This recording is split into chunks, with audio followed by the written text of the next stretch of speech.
Hi mga chiko! Welcome back to my vlog. So for today's video, magluto tamong adobo na medyo kakaiba. Since sinabi ko nga, nakakaiba yung kaya tamong adobo for today's video, mga bitamo kasing metong na ingredient na ngeni kaya pa talaga ilagay. Akakit kaya mo din kasi dati ini, kareng magluto king Facebook and YouTube, pero ali kaya ring itry, puta kasi aliwaya laso. Dahil nga may curious nga chiyo, aw ne, agad na ako risinaling babi, para nga atry tani at atakman taya nung manyaman niya ba talaga. Kaya ba't kaya nga ngalog-lugit ang kaya katamong babi, tiktikang ko ne, tapos may mukpok na ako din bawang, nagamitan tamo, kaya pa maglutong adobo. Kaya batala nga balatan detang kay katamong bawang, pangilyan tala mong makanyang kalupa na ni nga kakit yu. Kung eko makanyan mangilim bawang, alina ko magluto. Charis. Balik kay bat ko nga pengili detang kay katamong bawang, sunod ko na yung belatan nining kay katamong sibuyas, tas pengili ko niya naman. At dahil nga tamo pang mapilang pirasong kamatis king basket, gumamit ta na rin, sayang noman kesa kay sumobra la palulut. And daw ta na nga mga chiko, bayo tamo manggisa, lege ko no pala din yung babi, kening kawali,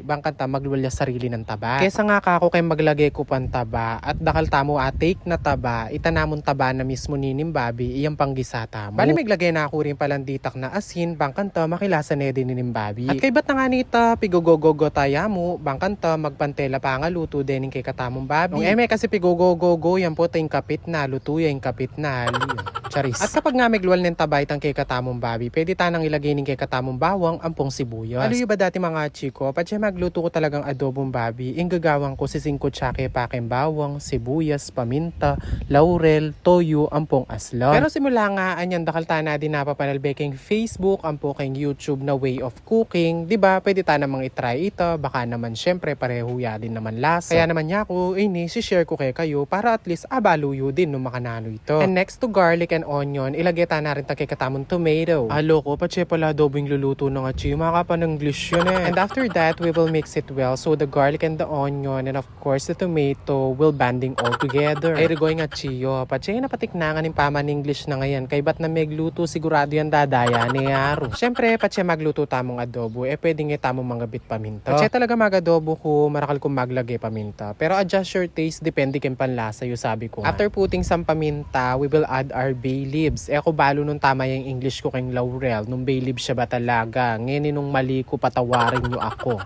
Pagkalagay ng aretang laurel, maglagay ta na rin palang ditak na toyo. Yung toyo depende kaya kayo nung makanano karakal. Nung yung toyo yu, maalat siya, ditak mo. Nung namamatabang ya, dagdagan nyo ne, adobo neman yan. Since maalat siya ngayon dato puti, ditak mo yung lege ko. Bali, uning na talagang maragulagagampanan na roll, kaya kaya katamang adobo for today's video. Maglagay tamong Coke Zero. By the way mga chiko, I'm a little bit nervous kasi nga this is my first time na maglalagay ng soft drinks sa ulam na lulutuin ko. After tayo nga ngalagay tang kaya katamong soft drinks at may lambot na rin naman yung kay katamong babi, ilagay tanay itang kinatastamong kalamansi. It's all up to you kung nanong buri yung ilagay, kalamansi or vinegar, mas kinano pwede naman, depende kayong panlasa yun. At kapag nga medyo malapit na maluto yung kayong adobo, pwede kayong mag-add siling maparos. And na nga mga chiko, finally may luto na rin yung kay katamong adobong babi na medyo kakaiba dahil nga dininan tayong soft drinks. At syempre kay batamo megluto, magplating ta na bangkanta atak man at adjudge taning niluto tamo for today's video. Pero go mga che, bawo na paning ka na akong niluto, Diyos ko, daranop na ako. What more kaya nung ating nanasi kanin. Kung umabot po kayo sa dulo ng video na to, paki-comment naman po kung tagasan kayo para alam ko po kung saan na nakarating yung video ko na to. O siya, dahil nga may pagalyang mag-English nga chiyo for today's video, mga nepa kanu. Don't forget to like, follow, and share. God bless everyone. Bye!